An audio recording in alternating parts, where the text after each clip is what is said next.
Ladies and gentlemen, let us all rise for the arrival of the Honorable Senate President and the Senators of the Republic of the Philippines.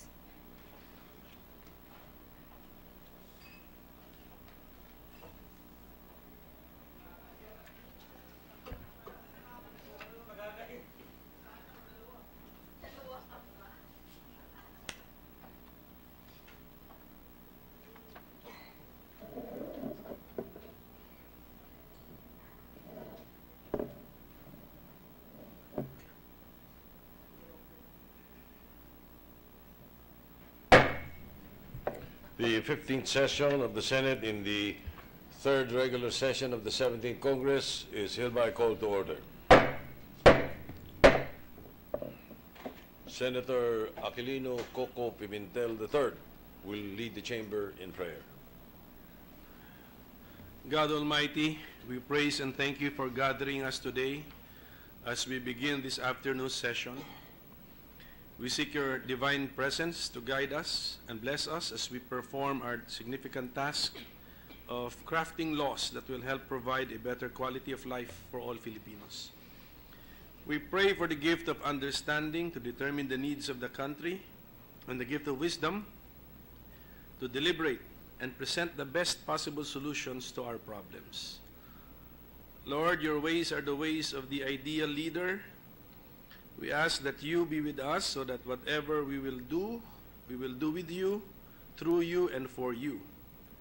Use us as instruments of your wisdom so that our discussions and agreements will be in accordance to your will.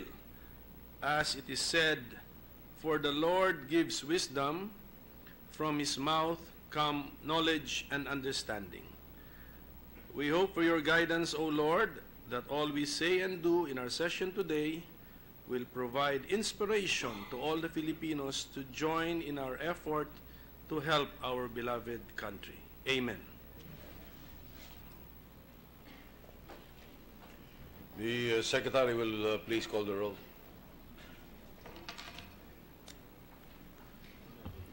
Roll call of members. The Honorable Senators Angara, Aquino, Binay, De Lima, Drilon, Ejercito, Escudero, Gatchalian, Gordon, Onasan, Ontiveros, Lacson, Degarda, Pacquiao, Pangilinan, Pimentel, Poe, Recto, Trillanes, Villanueva, Villar, Zubiri, Senate President Soto III.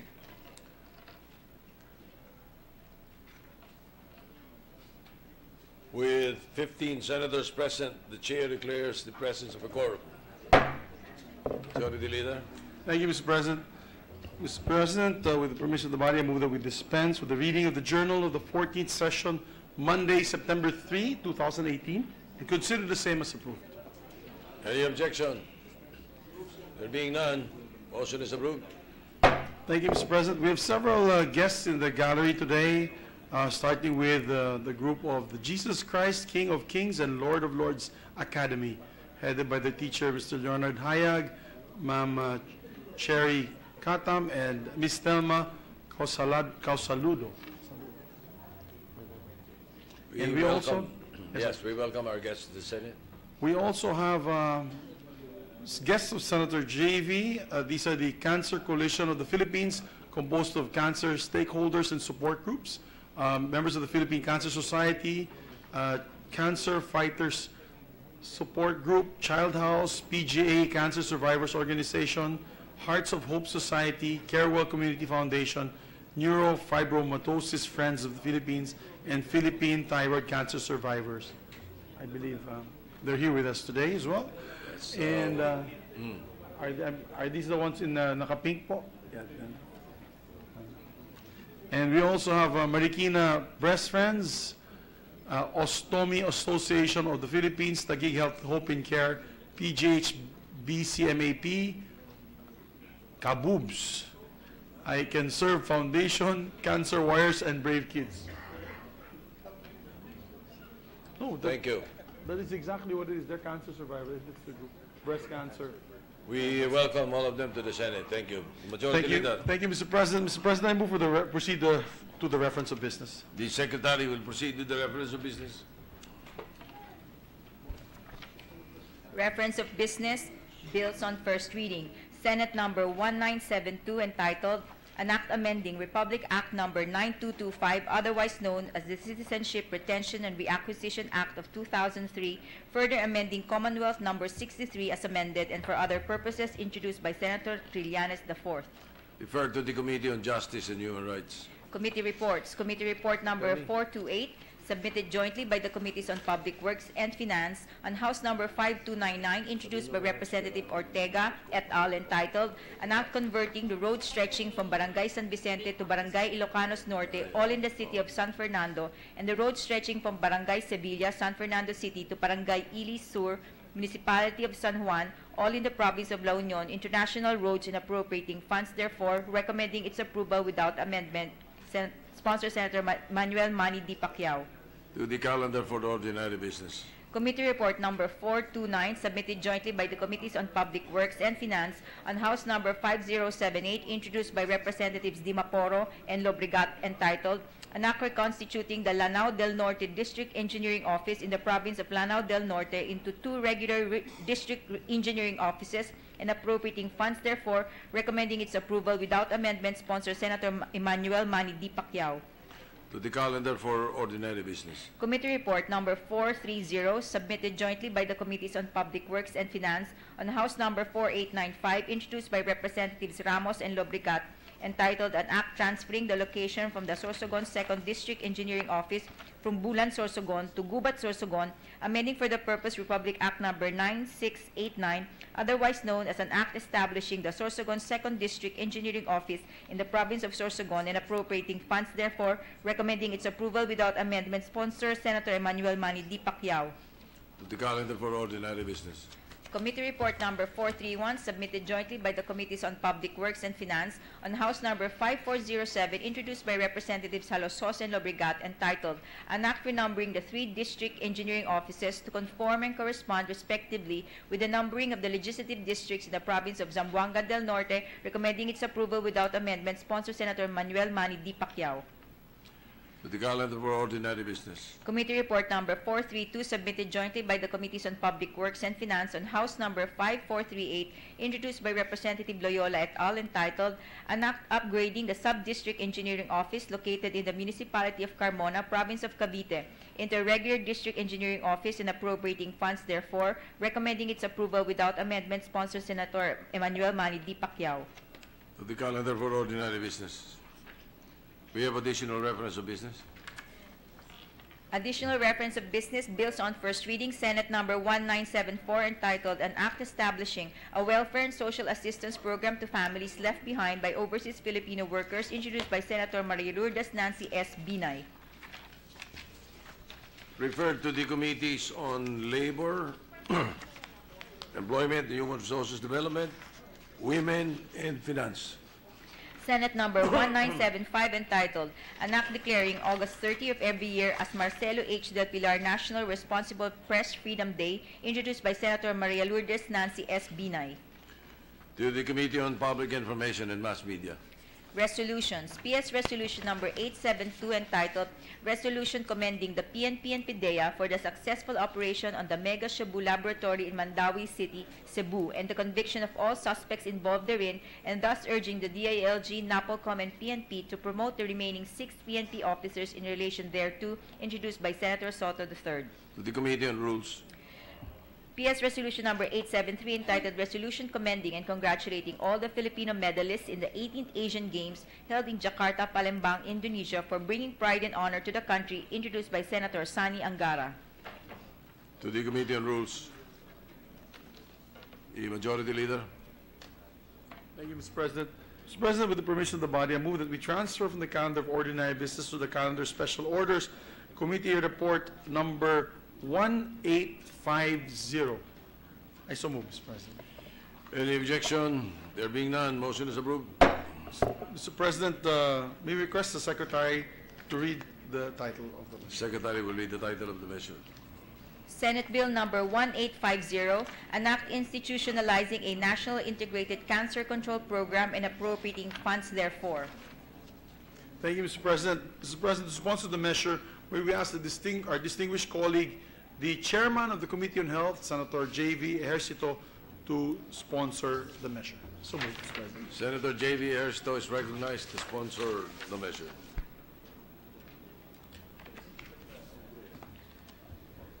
Mr. President, honorable colleagues, good afternoon. Today, it is my privilege to sponsor Senate Bill number 1850 under Committee Report number 390 entitled An Act Institutionalizing a National Integrated Cancer Control Program and Appropriating Funds Therefore. Mr. President, 30 years ago, kapag sinabi ng doktor na ang isa sa inyong mahal sa buhay ay may cancer, para na rin nitong tinakda ang araw ng kanyang kamatayan. Isang death sentence na may tuturing. Kakaunti lamang noon ang may alam kung ano ba ang cancer at saan ito nakukuha. Walang available na gamot o treatment para mapagaling ang isang pasyente na may cancer. Kahit ang gobyerno noon ay walang programa para mapigilan ang paglaganap ng cancer. Sa ngayon, trahedya pa rin may tuturing ang pagkakaroon ng cancer ng isang mahal sa buhay. Maliban sa pisikal na karamdaman ng pasyente, sama-samang dumaranas ng emosyonal na sakit ang buong pamilya. Hindi rin maitatanggi na dumaragdag at sumasabay pa sa kalungkutan ng pasyente ang pinansyal na suliranin na akibat ng pagkakasakit. In the Philippines, cancer is the third leading cause of adult death and fourth in child mortality. The Philippine Cancer Facts and Estimates from the Department of Health reveal an alarming increase in the incidence of cancer, estimating up to 8 deaths per day for childhood cancer and up to 11 new cases and 7 deaths every hour for adult cancer. This computes to a figure of approximately 110,000 new cancer cases and over 66,000 cancer deaths each year. The most recent study of the International Agency for Research on Cancer attributes the high mortality ratio among poorer and marginalized populations mainly to the weak health systems, limited access to quality cancer care, and partly to the late diagnosis of common cancers. Undoubtedly, cancer has become a global health threat and incidence rates are rising. The study estimates that in 2012, more than 6.7 million people developed the disease and that this will rise by almost 60%, translating to over 10.8 million people will be diagnosed with cancer in the next 14 years.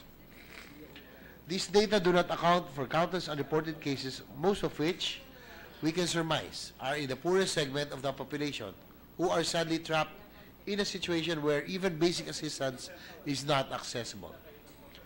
Cancer is a heartbreaking crisis. The facts are overwhelming. Yet cancer has been ignored until now. After decades of countless bills filed, it is with great honor that I hereby sponsor the enactment of a legislation that is envisioned to institutionalize a holistic and integrated cancer control program for all Filipino citizens. This legislative initiative has earned the endorsement of the majority of our honorable colleagues in the Senate, who have responded with compassion to just clamor of multi-sectoral stakeholders representing the whole spectrum of Philippine society. The advocacy has galvanized a real alliance of cancer patient groups, healthcare providers, cancer advocates, and champions engaging and working with government, policymakers, private sector, civil society, and international development partners in developing the comprehensive provisions needed to address complex challenges of cancer care.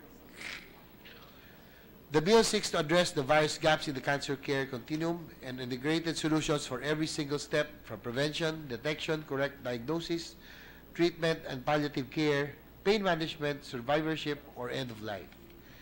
Mr. President, our vision is a patient-centric support system that is caring, supportive, within a progressive and enabling environment so that Filipinos affected with cancer can live with dignity, enjoying long, productive, and meaningful lives. Sa panahon ng social media, madami tayong nakikita at nababasa sa Facebook o Twitter ng mga istorya tungkol sa kanilang laban sa cancer. Stories that will inspire us to act and even help prevent the occurrence of catastrophic diseases. A newlywed was diagnosed with stage 3 breast cancer. She underwent various treatments for cancer, mastectomy, chemotherapy, radiation, and long-term hormonal therapy. She even lost an ovary because of cancer treatments. Despite this, she still got pregnant. Allow me to quote her, "With a single breast, a single ovary, and the odds stacked heavily against me, twin miracles arrived safely in my arms. Today, I have 7-year-old boys by my side. They are living proof that miracles can and do happen every day. During our committee hearing for this measure, one of our resource person is Ms. Sevi Perez. He's a 15-year-old cancer survivor who was diagnosed with acute lymphoblastic leukemia, an aggressive form of blood cancer. Let me share with you his story by quoting him. When I was 3 years old, I went through 2.5 years of grueling cancer treatment. I thought all children lived like me, but then I realized I was different. I was losing my hair instead of growing it. I spent more time in hospital beds than my own bed, more time in the laboratory room for blood extractions than my classroom. 1,000 injections, many scans and transfusions, always wearing a mask, and limited time for play. After 30 months of treatment, I almost did not make it. My parents always told me to be strong, and I obeyed. Looking back, I also suspect they were talking to themselves because they were afraid I would lose my battle. My parents gave up food, sleep, time at work, and time with my other siblings. They had to borrow money. It was a very hard time for our family. This is a nightmare you don't wish on anyone, including your enemies. I thought my story was rare, but these days I meet more children, teenagers, and adults with cancer. Most of them died because they couldn't afford the treatments or detected their cancers very late. I also heard stories that some were abandoned by their own families. Mr. President, these are stories of cancer survivors. However, as mentioned by Sevi, there are numerous untold stories of cancer patients who did not succeed in their fight against cancer. Patients who did not even know they have cancer until their dying day. Patients who have no choice but to succumb to the disease because they cannot afford the expensive cancer treatments. Today, through the National Integrated Cancer Control Act, we can give cancer patients a choice. We can give them hope. Hope that they will live an equitable and affordable cancer treatment and care, especially for the underprivileged and marginalized Filipinos. Mr. President, on behalf of the co-authors and most of all, the millions of cancer stakeholders, I urge this august body the earnest approval of the National Integrated Cancer Control Act. Let all be victors in our fight against cancer. Thank you very much and good afternoon. Majority Leader. To co-sponsor the measure, Mr. President, may we recognize also our distinguished colleague from Aurora, Senator Sunny Angara. Senator Sari Angara is recognized. Thank you, Mr. President. Thank you, Majority Leader. My esteemed colleagues, I rise today to co-sponsor Senate Bill 1850, or the National Integrated Cancer Control Act. A few weeks ago, the Senate sponsored the Universal Healthcare Coverage Act, which will bring relief to millions of Filipinos. Now we are presented with a rare opportunity to give cancer-stricken Filipinos a fighting chance, as well as to institute policies and programs for prevention and early detection of this disease. I thank the Senate Committee on Health and Demography, chaired by our seatmate, Senator J.V. Ejercito, for prioritizing this measure to complement the Universal Healthcare Bill the body is currently tackling. We are aware of the fear brought about by cancer. While we talk openly about other serious illnesses like hypertension, diabetes, or pneumonia, cancer always seems to be discussed in hushed tones. We need to confront this fear squarely, if only to save more Filipino lives.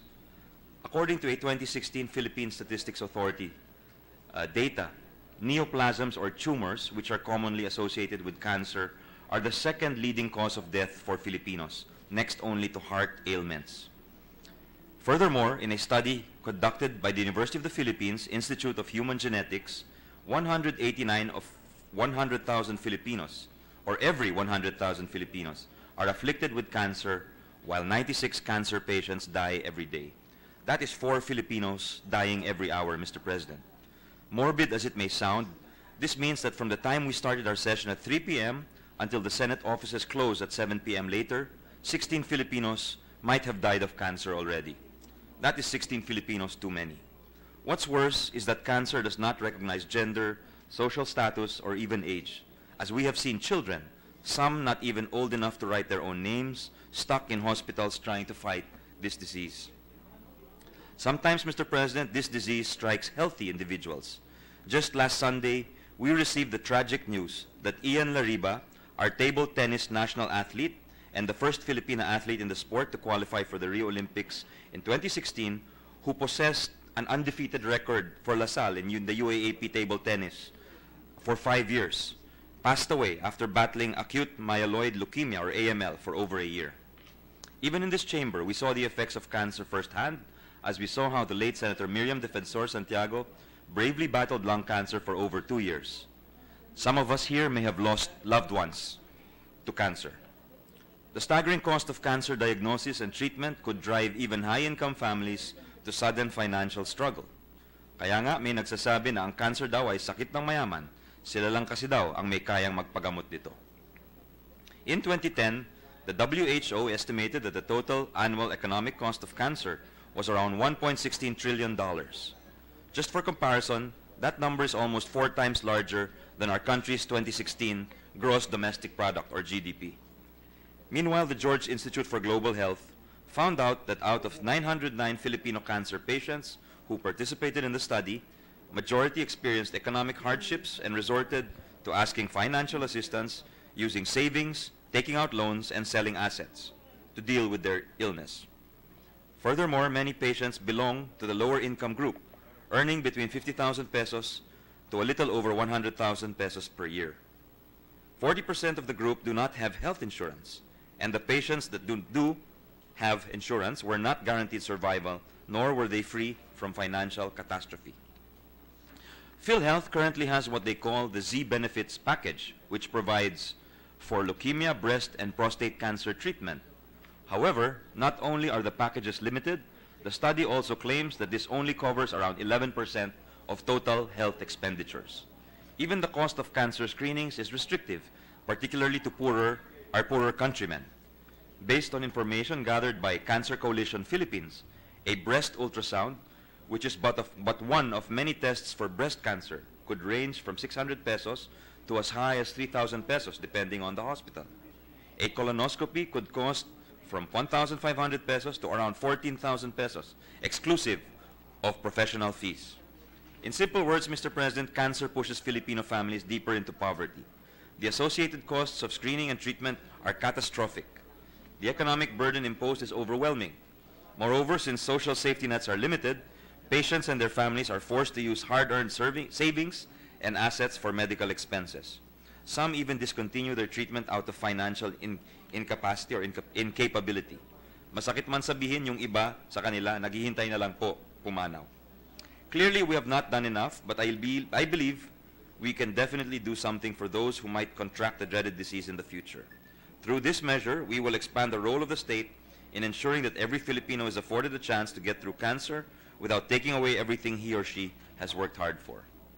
This bill will establish a National Integrated Cancer Control Council whose sole focus is to implement programs that will not only provide comprehensive, accessible, and affordable cancer treatments for all cancer patients, but will also work on minimizing the incidence of preventable cancer cases. This is possible as, according to the study conducted by the Philippine Cancer Society in cooperation with the Department of Health, or DOH, UP Manila, and other stakeholders, at least 1/3 of all cancers can be prevented. The Philippine Cancer Center will also be established under the Philippine General Hospital, or PGH, for the treatment and accommodation of cancer patients. It will also initiate research in cooperation with other universities, hospitals, and institutions for cancer prevention and cure. Regional cancer centers will also be established so that patients in the provinces and demographically isolated areas can acquire the proper treatment. More importantly, the Cancer Assistance Fund will be established to serve as an additional safety net. This will hopefully lift the financial burden of cancer to thereby allow patients to focus instead on getting better. PhilHealth benefits for cancer will also be expanded to include screening, detection, diagnosis, treatment, supportive care, rehabilitation, and palliative care. Cancer patients and cancer survivors will also be given the same rights and privileges as stated under Republic Act 7277 or the Magna Carta for Disabled Persons. They will also be protected from any form of discrimination in school, the workplace, and the community. Mr. President, they say that cancer does not have a face until it is yours or someone you know or love. And I don't think anyone in this chamber or even in this building is still naive to the horrible impact of this disease. I would urge my fellow senators to let this Senate be remembered as the body who pushed for comprehensive care for cancer patients and the prevention of this disease. Maraming salamat po, Mr. President. Majority Leader. Thank you, Mr. President. Mr. President, our colleague Senator Nancy Binay and Senator Joel Villanueva they want their sponsorship speech, rather, Mr. President, be inserted into the records tomorrow. For the record. The co-sponsorship speeches will be recorded. Thank you, Mr. President. Yes, Mr. sir. President, with that, I move to suspend consideration on Senate Bill number 1850 to allow our colleagues to study the measure further. Any objection? There being none, consideration of Senate Bill 1850 is hereby suspended. Mr. President, with the permission of the body, I move to transfer from the calendar of ordinary business to the calendar of special order, Senate Bill number 1971. I so move, Mr. President. Any objection? Chair hears none. Motion is approved. Mr. President, I move that we consider Senate Bill number 1971. I so move. Any objection? Chair hears none. Motion is approved. Mr. President, I'd like to ask the Secretary to read the title of the measure. The Secretary will read the title of the measure. Senate Bill number 1971, an act providing for the special protection of child passengers in motor vehicles and providing appropriations thereof. Thank you, Mr. President. To sponsor the measure, we'd like to recognize the distinguished author and sponsor, Senator J.V. Ejercito. Senator J.V. Ejercito is recognized to sponsor the measure. Thank you, Mr. President. As a father, road safety advocate, and legislator who deeply cares for the health and well-being of our citizens, especially our children who are the future of this nation, it is with great honor as chairperson of the subcommittee on special protection for child passengers under Senate Committee on Public Services that I stand to sponsor and seek your support for Senate Bill number 1971 under Committee Report number 427 entitled An Act Providing for the Special Protection of Child Passengers in Motor Vehicles and Providing Appropriation thereof. At this juncture, Mr. President, allow me to thank the chairperson of the Committee on Public Services, Senator Grace Poe, for giving us the opportunity to hear and sponsor this important measure that is not only a transportation safety issue but also a health concern. Mr. President, this bill aims to provide protection to infants and young children from deaths and serious injuries caused by road crashes and traffic-related incidents by mandating the use of child restraint system in motor vehicles. Mr. President, data from the Philippine Statistical Authority show an alarming trend in the deaths of children due to road crashes. For a period of 9 years, from 2006 to 2014, 5,960 children died due to road crashes. This translates to an average of 662 deaths per year, or 55 deaths per month, or 1 death per day. These numbers are conservative estimates given the lack of comprehensive data collection involving road crashes in the country. Data from the Metro Manila Development Authority revealed that the top vehicle in type involved in the recorded Metro Manila road crashes in 2017 was car, resulting in the injury of 7,861 people and the death of 97 individuals. Fortunately, we have a preventive tool we can use to avoid these road-related incidents. Mr. President, a child car seat or child restraint system reduces the likelihood of a road crash fatality by approximately 70% among infants and between 54% and 80% among young children. Appropriate child restraints are specifically designed to protect infants and young children during a collision or a sudden stop by restraining their movement away from the vehicle structure and distributing the forces of a crash over the strongest parts of the body with minimum damage to the soft tissues. While we have a law on mandatory use of seatbelts, it only protects adults in the event of road crashes. Seatbelts are not designed for children and do not offer the protection they provide adults. Under the proposed bill, Mr. President, drivers of private vehicles are mandated to properly secure a child aged 12 years old and below in the child restraint system or CRS while transporting such child on any road, street, or highway. The child restraint system shall be appropriate to the child's height, age, and weight and approved in accordance with the safety standards for child restraint system prescribed in Section 6 of this bill. This bill, if enacted, will also prohibit the mere act of leaving children unattended inside motor vehicles, even if they are wearing child restraint systems. This is to address the increasing incidence of children being left alone in motor vehicles to the detriment of the said child. The most famous of this incident occurred last July 2018 in Metro Walk, a commercial hub in Pasig City, wherein a 2-year-old boy was left for several hours inside their family's car. This act should not be acceptable as this might endanger the health and life of the child. The bill also improves on the current prohibition in the seatbelt law, wherein children 6 years old and below are prohibited to sit at the front seat of any running motor vehicle. We are increasing the age limit to 12 years old because numerous studies have shown that bone development of children 12 years old and below is not yet complete. The safest place for children inside a motor vehicle is at the back seat, for it is farthest from the impact of crashes. Finally, Mr. President, to protect children who are using public utility vehicles, the Department of Transportation is mandated to adopt safety measures and issue regulations for the safe and secure transportation of children in public utility vehicles, after conducting a thorough study after the enactment into law of this bill.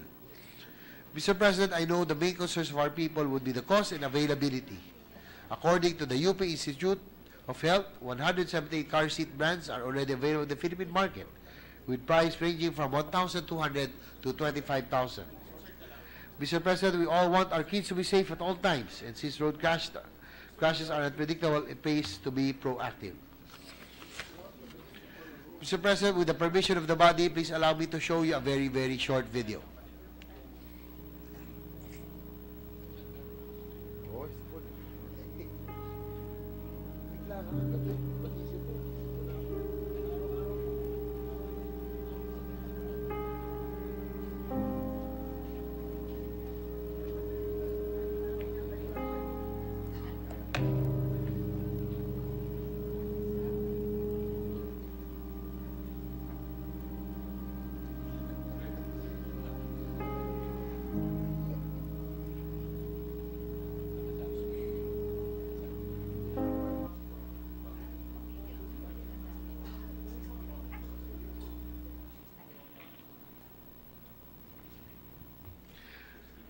While some people might hesitate on the additional spending, we should be mindful that no price can compare to a child's life that is at stake every day on the road. Spending for additional safety measures will be nothing compared to the cost of injuries of a crash. Mr. President, as I sponsor this measure, I am thinking of the safety of my children, your children, and all the Filipino children. The Philippines already passed 6 out of 7 interventions related to key risk factors on road safety. These laws are the speed limit law, the anti-drunk and drug driving law, motorcycle helmet law, the seatbelt law, and the anti-distracted driving. Other supporting road safety laws include Senate President Soto's Children's Safety on Motorcycle Act of 2015, which barred children from riding motorcycles along national and provincial highways. The only measure left is the child restraint law, which shall seal the deal for us in our effort to promote and ensure road safety for all ages, and also in fulfilling the road safety targets as reflected in the newly adopted 2030 Agenda for Sustainable Development. According to the World Health Organization, 53 countries already have child restraint law. Mr. President, as we deliberate this measure, I call on our colleagues in this chamber to heed the words of Wade Hampton Frost, the father of modern epidemiology. A statistic is not just a number. It is a number with a teardrop with it. What lies within our hands is the power to eliminate the statistics of death and injuries and the accompanying teardrops of orphans, widows, and parents. It is within our power to slay the silent killer of this nation's hope and future. To end, I urge all members of this august chamber to support the immediate passage of this bill. Thank you, Mr. President. The Majority Leader. Mr. President, we'd like to recognize Senator Sherwin Gatchalian. Senator Sherwin Gatchalian is recognized. Thank you, Mr. President. Mr. President, first of all, I'd like to commend the good sponsor for sponsoring such an important bill. And second, Mr. President, I'd like to insert my sponsorship speech into the records. Thank you. Thank you, Mr. President. Mr. President, before we suspend consideration of the matter, I hope that this also covers, for the author and sponsor, I hope it also covers, but I believe there was a law that was passed by you, as I heard the Senator say, that there's a law on children on motorcycles, because although there was a law that's not being implemented in the provinces, I still see in the highways of Cagayan de Oro and Bukidnon, people with their children as young as infants on motorcycles until now. Sometimes whole families on one motorcycle, 5 sila. So maybe it's just a matter of monitoring the implementation. So with that, Mr. President, we move to suspend consideration on Senate Bill number 1971. I so move, Mr. President. Thank you. Any objection? There being done, consideration of Senate Bill 1971 is hereby suspended. Thank you, Mr. President. We just have two other guests in the gallery with us. Mayor of Aguinaldo Ifugao, Mayor Gaspar Chilagan is with us. And we also have with us Representative Gary Alejano of the Magdalo Party List in the gallery, Mr. President. Welcome to the Senate. Thank you, Mr. President. Mr. President, our distinguished colleague, Senator Sonny Trillanes, would like to deliver a privileged speech. May we recognize him, Mr. President. Senator Sonny Trillanes is recognized for the privileged speech. Maraming salamat, Mr. President. I stand on a matter of privilege to raise to our attention a grave national concern. Just this morning, in one of the national broadsheets, a proclamation made by Mr. Duterte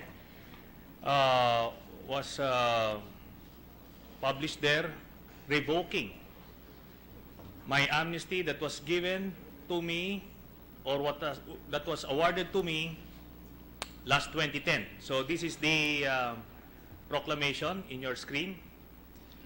And among the basis of, or the reasons why supposedly the amnesty was revoked was the non-application, that I did not file an official amnesty application form.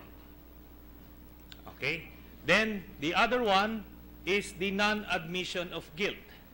It says there that I never expressed my guilt for the crimes that I have committed.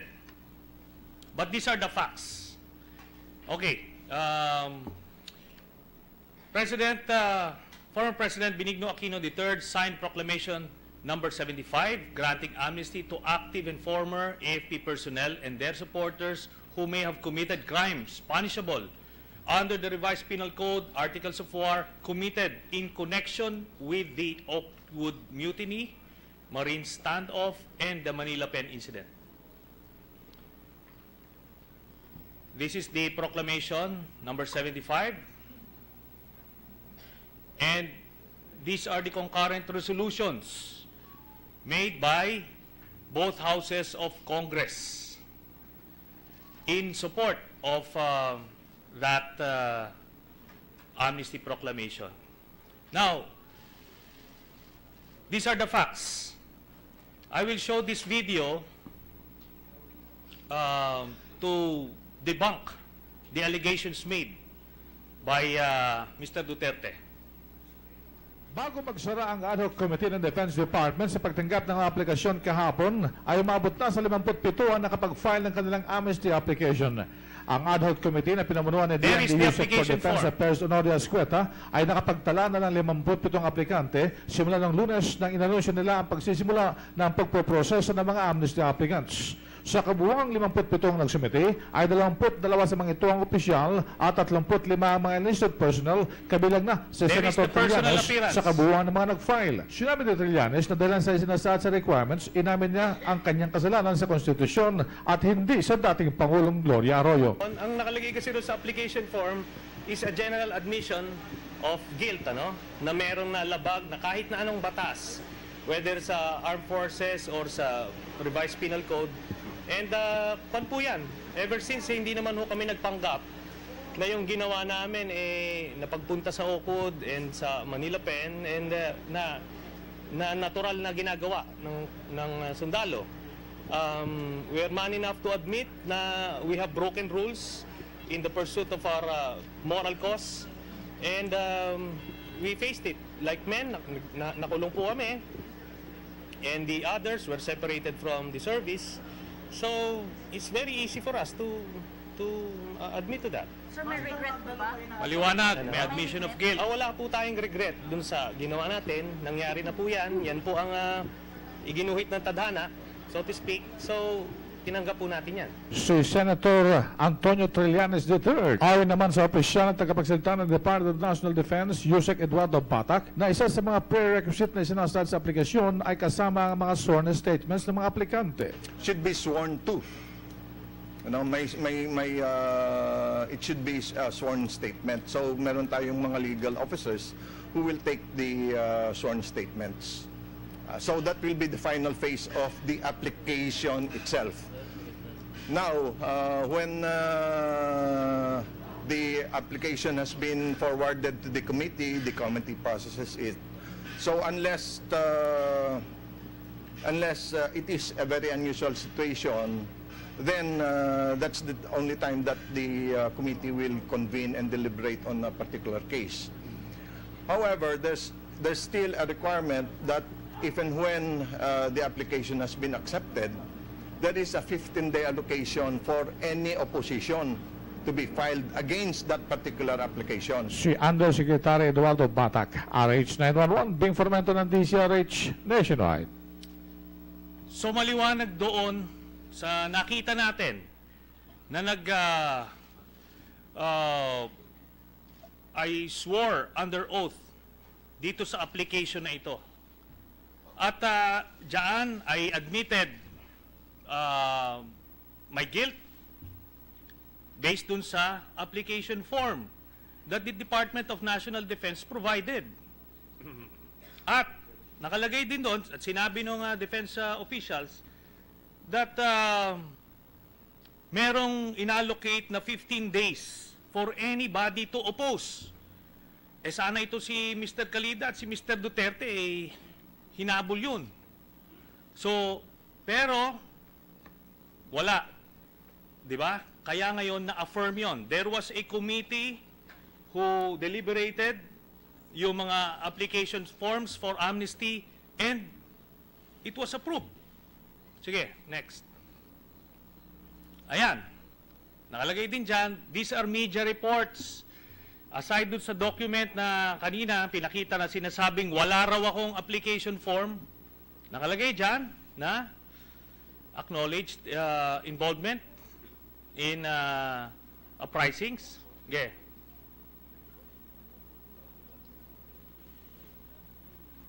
So, may date. So, mayroon akong personal appearance. So, ayan pa. Ang daming saksi.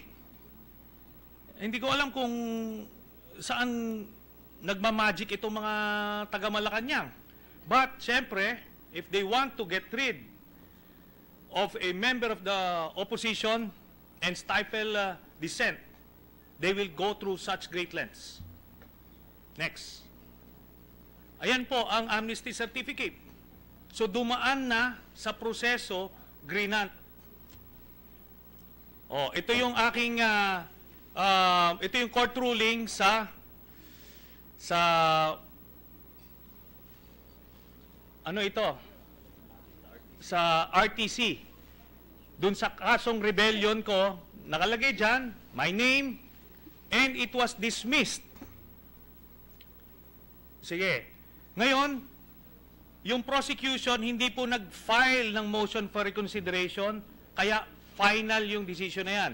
Oh, here's another order for the crime of coup d'etat. Maliwanag, andyan yung pangalan ko, dismissed. Sige, next. So ngayon, ano ngayon ang basis kung bakit ako aarestuhin? And maliwanag dun sa kanilang proclamation that Duterte is ordering the AFP and PNP to lawfully arrest me. Lawful. Ano ba yung operative word? Meaning, kailangan mo ng warrant of arrest. Sa warrant of arrest, nakalagay doon ang krimen. Kasi kung arestuhin nila ako ngayon dito, paano ako ngayon? Kanino ako magpapiyansa? Anong korte? Ano yung krimen? Di ba? Ito yung pinakamalaking kalokohan na ginawa ni Duterte ngayong araw na ito. Dahil may mas malalaki before that. But I hope maliwanag naman na sa atin, hindi natin to pwedeng payagan. Maari magkakaiba man ang ating opinion sa politika, but pag mga ganito na, institusyon na ang ginigiba, kailangan natin tindigan. Maraming salamat po. Majority Leader. Thank you, Mr. President. Mr. President, I move that we refer the, may we recognize... Senator Trillanes wishes to take the floor again. You are recognized. Maraming salamat, Mr. President. Let me also take this opportunity to thank the Senate leadership under Senate President Soto for protecting the institution. I am not asking for anything more than that. And also to my colleagues who expressed their concern about what happened to me, maraming salamat po sa inyo. Lalakas po ang ating boses kung tayo magkakaisa. Salamat po. The Majority Leader, you were... Yes, Mr. President. Before we refer the speech to a committee, the request of our colleagues is that we have a caucus. So may we suspend for a minute for a short caucus in the lounge. I so move. If that is a caucus, a minute will not suffice. Okay, Mr. President. Well, we can make it one long legislative minute, which means about 30 minutes, Mr. President. All right. I so move, Mr. President. Any objection? There being none, session is suspended for 1 Senate minute.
Session is resumed. Majority Leader. Thank you, Mr. President.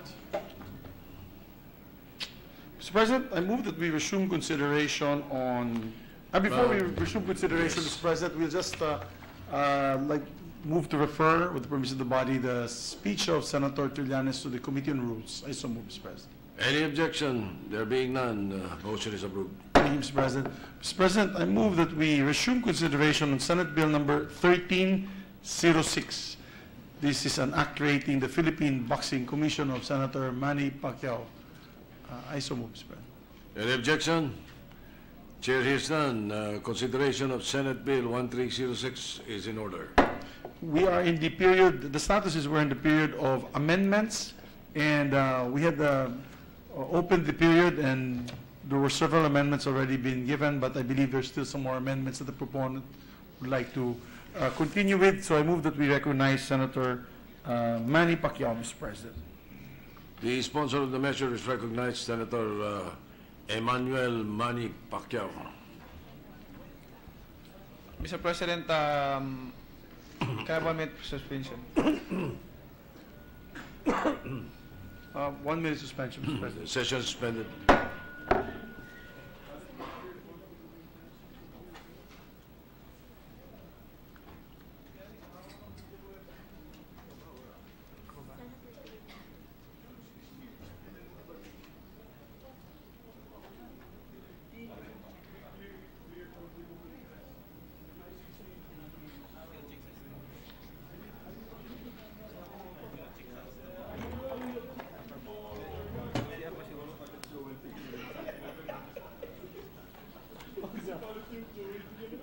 This is not to amend the title.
Ready to resume, Mr. President. Session is resumed. Mr. President, I believe to propose some amendments, we'd like to recognize the minority floor leader, the distinguished Senator. The Minority Leader, Senator Frank Drilon, is recognized.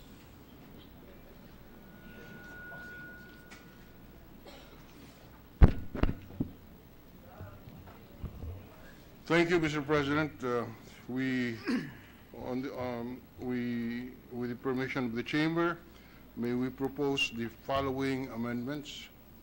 On page 1, lines 8D to 8E,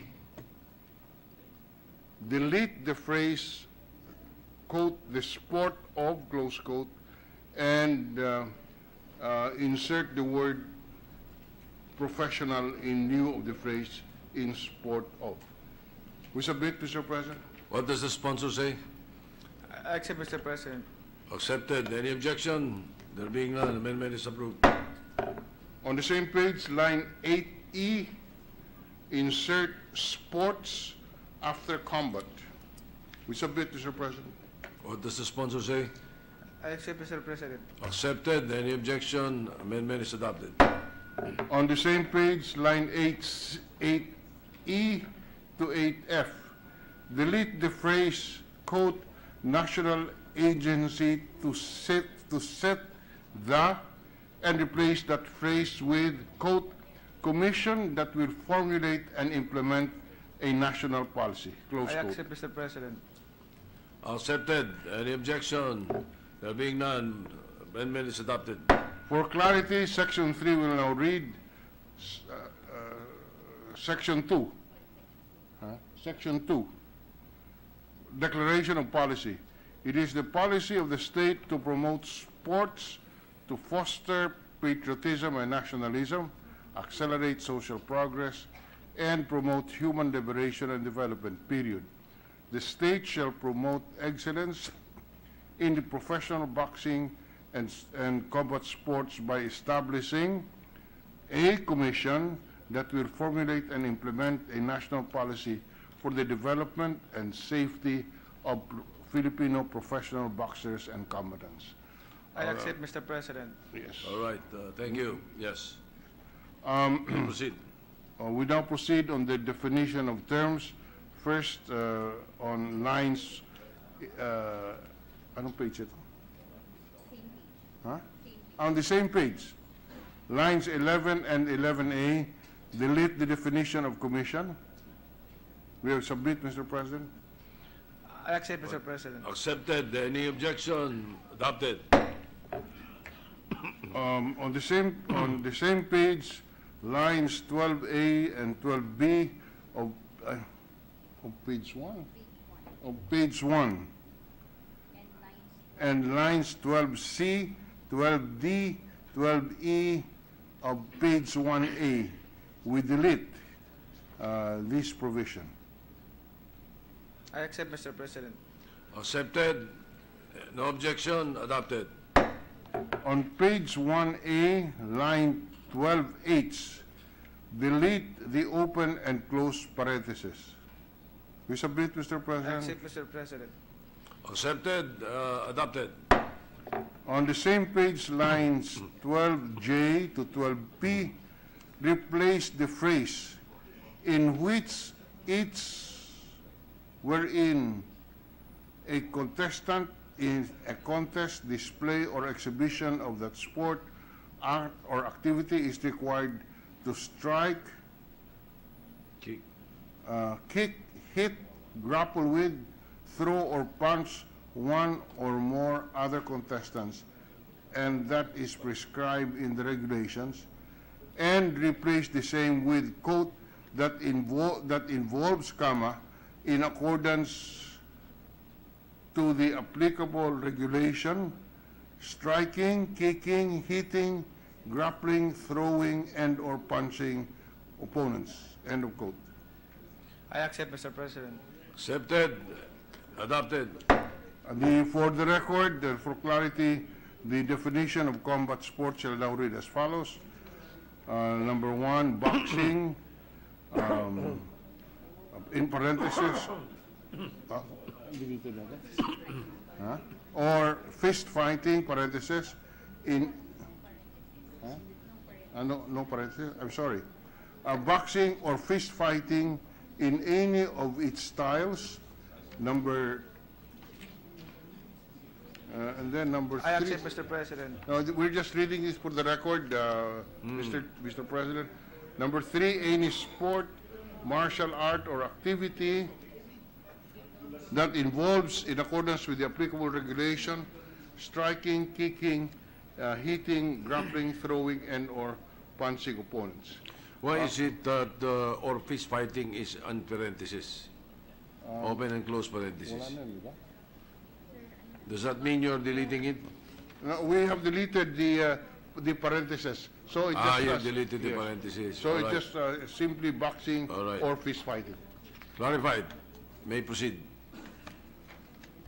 On page 1A, line 18, after boxer, insert, or combatant. We submit, Mr. President. I accept, Mr. President. Accepted. Adopted. Page 4, lines 4 and 5, delete. On page 2, lines 4 and 5, delete survivorship benefits. I accept, Mr. President. Accepted. Any objection? Adopted. On page 2, lines 23 and 24, delete all the text appearing in lines 23 and 24. I accept, Mr. President. Accepted. Adopted. On page 3, line 3B, delete the and replace the same with professional. We submit. Accept, Mr. President. Accepted. Adopted.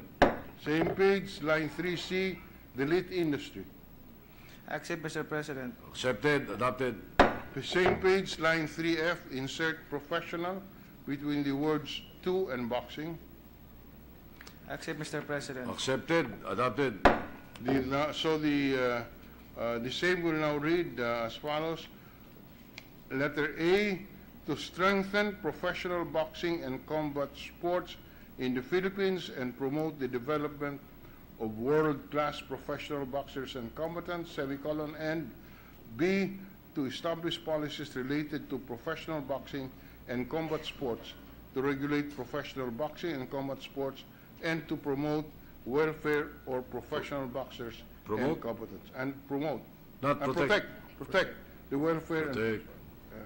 and to protect the welfare of professional boxers and combatants. All right. I accept, Mr. President. Yes, Okay, already the accepted. next amendment is on page 3, line 4, Mr. President. Replace membership with composition. Page 3, line 4. What does the sponsor say? I accept, Mr. President. Accepted. Adopted.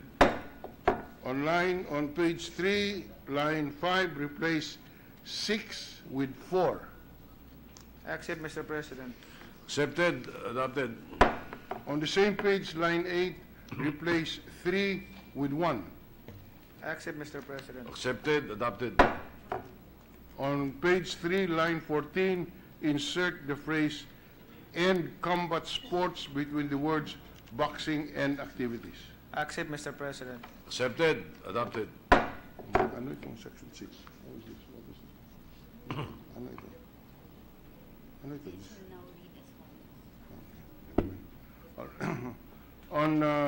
To continue, Mr. President, on the same page, lines 18 to 20, after the word term, delete the succeeding phrase from the word up, from the word and, up to the word qualified. I repeat, on the same page, page 3, lines 18 to 20, after the word term, delete the succeeding phrases from the word and, up to qualified. I accept, Mr. President. Accepted. Adopted.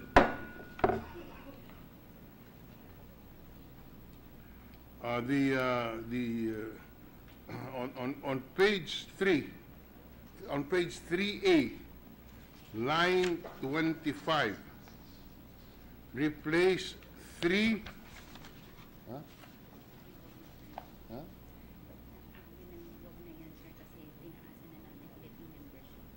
1 minute suspension, Mr. President. Session suspended.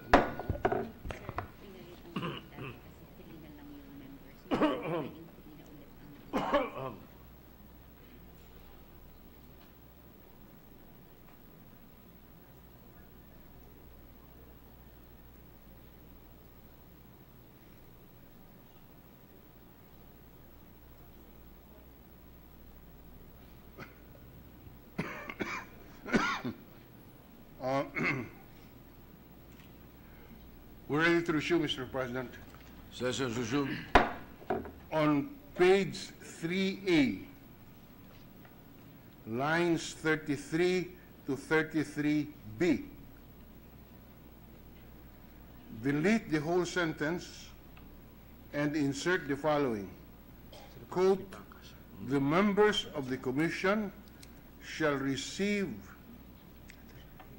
Ano to? What do they receive?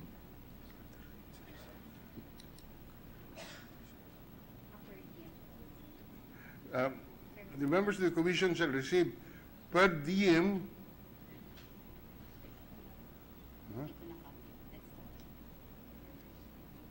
for each meeting actually attended by them at the rates set by the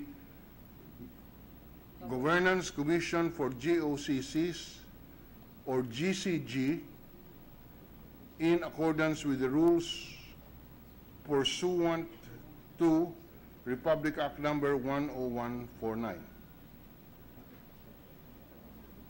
We repeat, Mr. President, the amendment reads as follows: the members of the Commission shall receive a per diem for each meeting actually attended by them at the rates set by the Governance Commission for GOCCs in accordance with the rules pursuant to Republic Act 10149.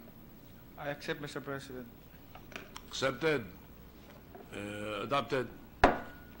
May we ask the Minority Leader what happened to We did not propose any amendment on the proceeding. the page 3A, Yeah, we line did not 25. read that, sir. Yeah, okay. Proceed, please. So on page 4, line 4, replace to with. What sponsor say? I accept, Mr. President. Accepted. Adopted. On the same page, line 5, delete the after the word regulate. I accept, Mr. President. Accepted. Adopted. On the same page, line 5, delete industry and in lieu thereof insert and combat sports. I accept, Mr. President. Accepted. Adopted. On line 4, on page 4, line 9, insert combatant after the word boxer. I accept, Mr. President. Accepted. Adopted. On the same page, line 10, insert or combat sports between the words boxing and mats. I accept, Mr. President. Accepted. Adopted. On the same page, line 11, insert quote or combat sports, close quote, between the words boxing and mats. I accept, Mr. President. Accepted. Adopted. On the same page, line 13, insert or combat sports between the words boxing and matches. I accept, Mr. President. Accepted. Adopted. On page 5, line 7B, insert the phrase, quote, in sport of, close quote, with, ano to? The sport of or in sport of? I'm sorry. Page 5. On page 5, lines 7B, replace the phrase, the sport of with professional. Yeah. So it will now read, letter C, to formulate, initiate, plan, and implement a national policy for the development of professional boxing and combat sports in the country. That's how it reads. I accept, Mr. President. Accepted. Adopted.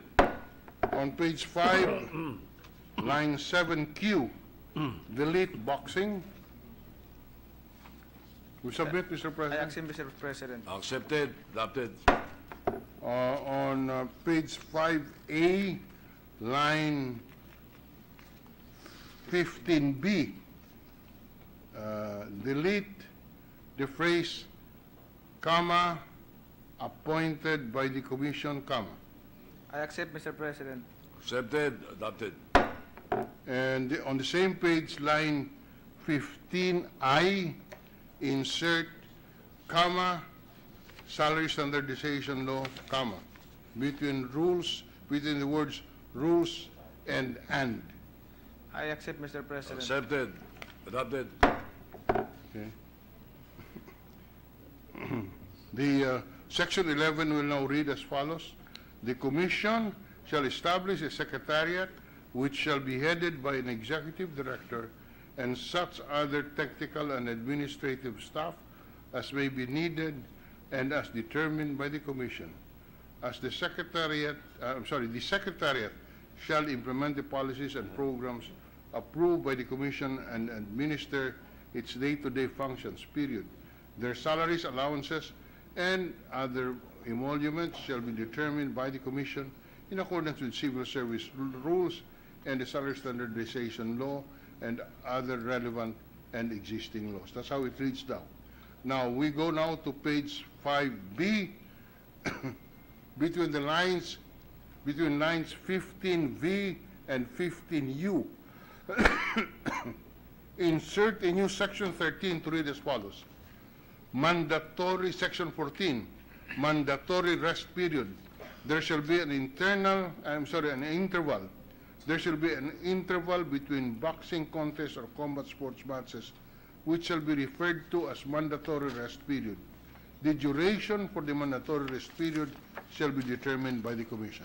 That's the insertion, Mr. President. I accept, Mr. President. Accepted. Adopted. On lines 15, page 5B, line 15, 1500. line 1500. Insert pension between social and on page 5B, line 15T, after the phrase ending with by law, after the sentence ending with by law, insert a new sentence to wit, SSS shall develop and administer a separate and special social security program for boxers and combatants. This special program shall have different contribution. May or shall? This special program may have different contribution, right, pension, and other benefit schemes. So section 14, Mr. President, if the amendment is accepted, we will now read as follows. Section 14, social, pension, and health benefits. All professional boxers and combatants shall be enrolled in the Social Security System, National Health Insurance Program, parenthesis, PhilHealth, parenthesis, and the Home Development Mutual Fund or Pag-ibig, and shall be entitled to all the benefits in accordance with the pertinent provisions provided by law. Period. The SSS shall develop and administer a separate and special social security program for boxers and combatants. Period. The special program may have different contribution, pension, and other benefit schemes. Period. Premium payments or contributions shall be shouldered by the professional boxers and the combatants' promoters. We submit, Mr. President. I accept, Mr. President. Accepted. Adopted. On page 5B, line 16, insert and other combat sports after the word boxing in the title. I accept, Mr. President. Accepted. Adopted. On the same page, line 16, insert and combat sports between the words boxing and officials. I accept, Mr. President. Accepted. Adopted. On the same page, line 17, between the words event and shall, insert or combat match. I accept, Mr. President. Accepted. Adopted. On page 6, line 3, insert the words and combat sports between the words boxing and industry. I accept, Mr. President. Accepted. Adopted.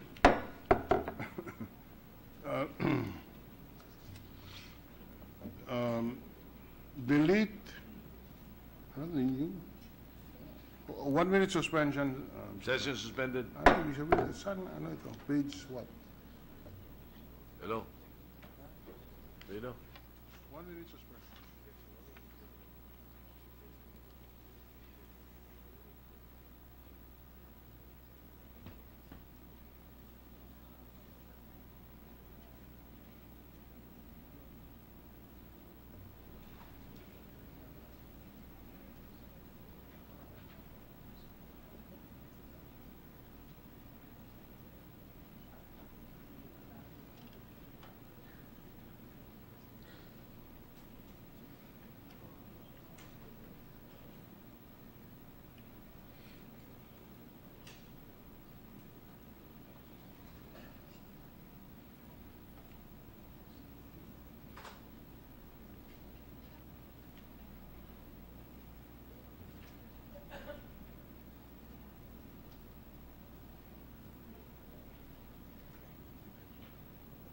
No.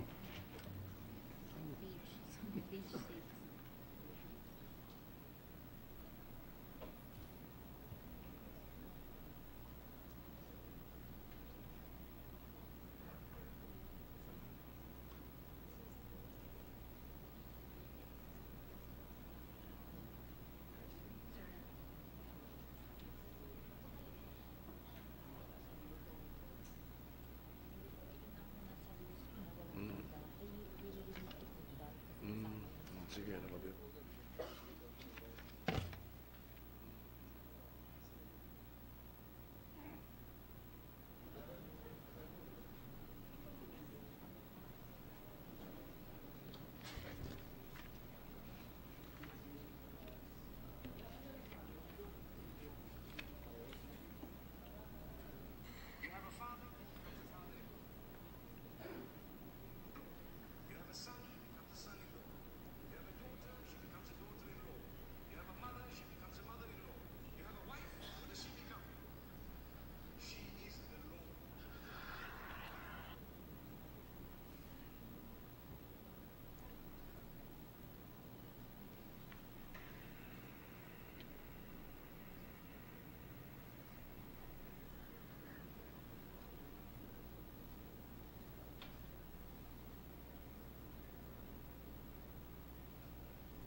Page 6.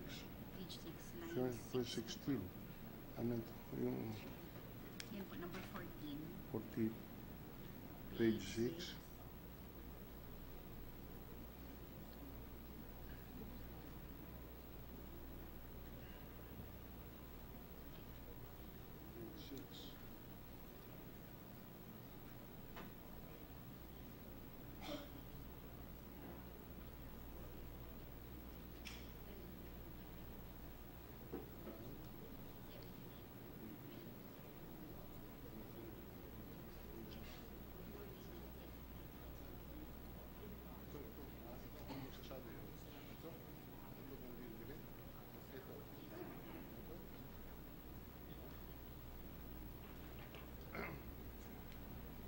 Ready to resume, Mr. President?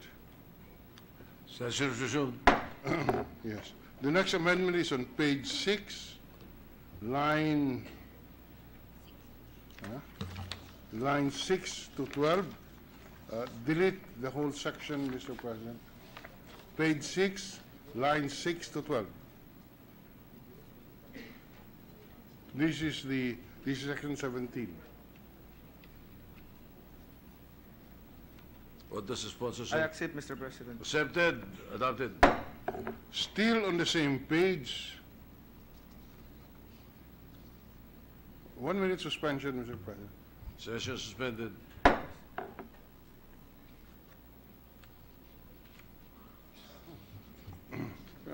Continuing, Mr. President, we're ready to Session resume. resumed. We also, on the same page, delete lines 13 to 16. We missed that earlier. I accept, Mr. President. Accepted. Adopted.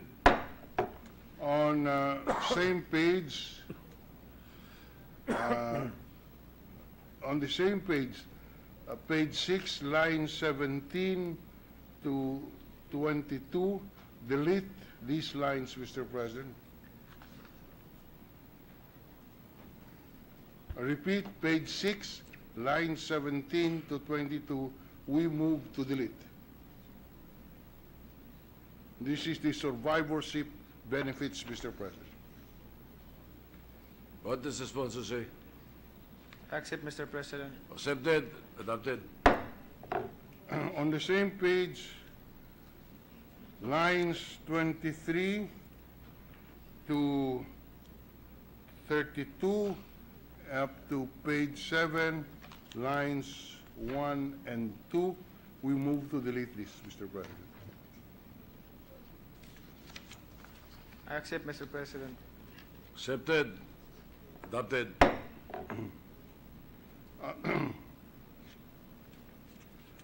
On page 7,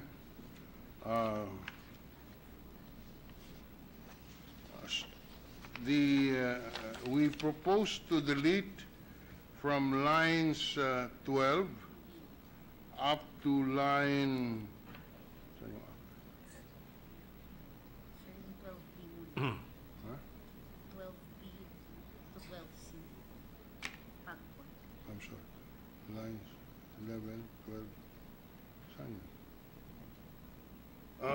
yun? On page 7, lines 12 to 12C, I'm sorry, 12B to 12C, delete the phrase, which shall be taken from the Philippine Amusement and Games Corporation, PAGCOR, and in lieu thereof, insert the phrase, quote, sourced from the President's contingent fund. I accept, Mr. President. Contingent or contingency fund? I think it's contingent, Mr. President. Contingent, huh? Yeah. All right. Contingent fund. Accepted. Adopted. So the section... Huh? Ito pa. Ito. Apo. From 12E. Saan? Yun ang ginawa ko na. Ha? Ito na po. Basahin niyo na lang po. 12E, 12I. Delete the phrase. Ito po. Yung pinapadelete mo. Okay. On page 7, line 12E to 12... Line 28. Sorry. On page 7, line 12E to 12I, delete the phrase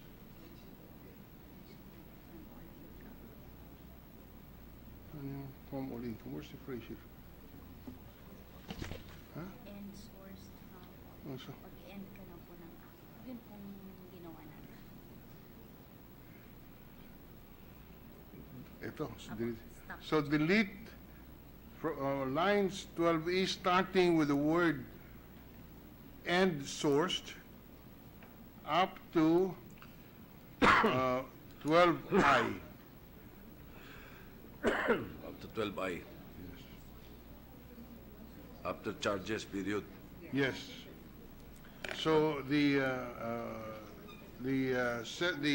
provision now will read the amount of 150 million pesos shall be appropriated for the initial implementation of this act, sourced from the President's contingent fund, period. Thereafter, the amount needed to implement this act shall be included in the General Appropriations Act, period. That's how it now reads, Mr. President. Accept, Mr. President. Accepted. Adopted. On page 7A, line 28, after the word boxing, add the words "and combat." I accept, Mr. President. Accepted. Adopted. And we now go to the title. In view of the amendments that were accepted, the title should now read as follows: An Act Creating the Philippine Boxing and Combat Sports Commission and Providing Funds therefor. I accept, Mr. President. Accepted. Adopted. That's all for this representation. We wish to thank the good sponsor for accepting our amendments, all designed to make the provisions clearer and more effective once implemented. Thank you, Mr. President. Thank you, Mr. President. I would like to thank the minority floor leader and the entire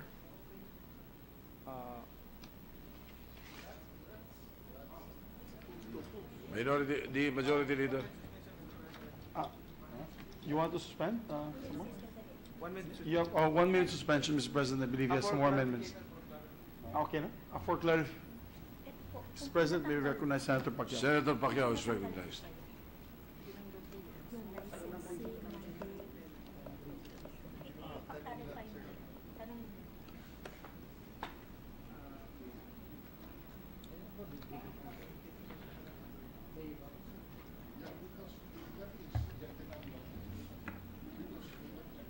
We ask for a 1-minute suspension, Mr. President. Session suspended.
Kasi pag may income, lahat ng income, resibo ka na, babalik sa treasury. Tapos babalik natin, hindi natin sulit. Tapos kung kailangan natin, hingi na lang tayo. Okay, meron pa iba?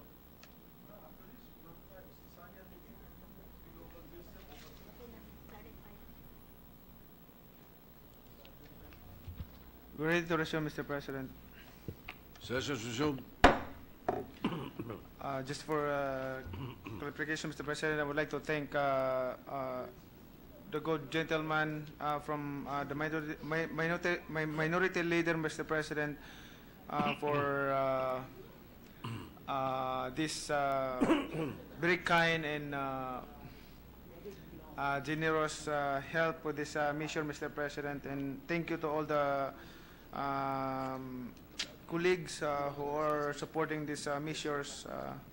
Napakalaking tulong po ito sa boxing industry dito sa ating Pilipinas, sa ating bansa, Mr. President, because we need this in this time. There's a lot of boxers in our country na kailangan talaga ng tulong. So ito na yung pagkakataon nila na mabigyan ng focus ang boxing, Philippine boxing, and also other combat sports, Mr. President. So thank you very much, Mr. President. Yes, sir.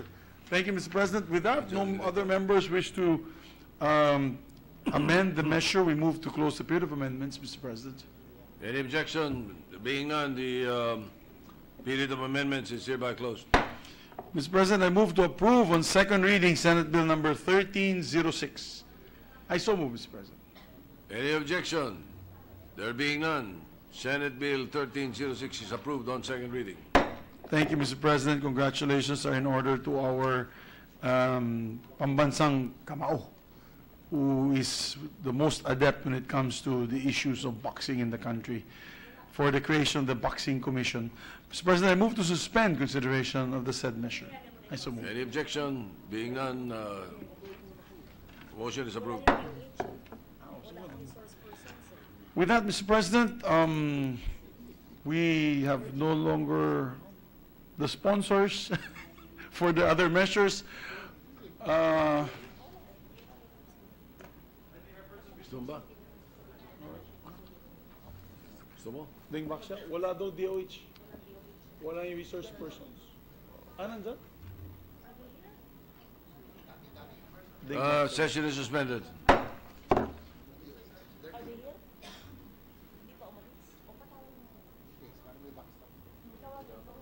Okay lang, boss. Nag-vaksya tayo.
Sabi niya bukas.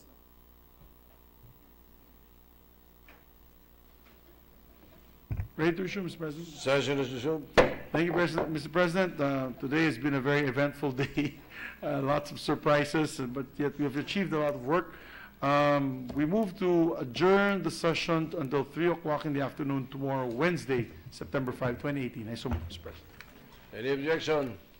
There being none, the session is adjourned until 3 o'clock in the afternoon of Wednesday, September 5, 2018.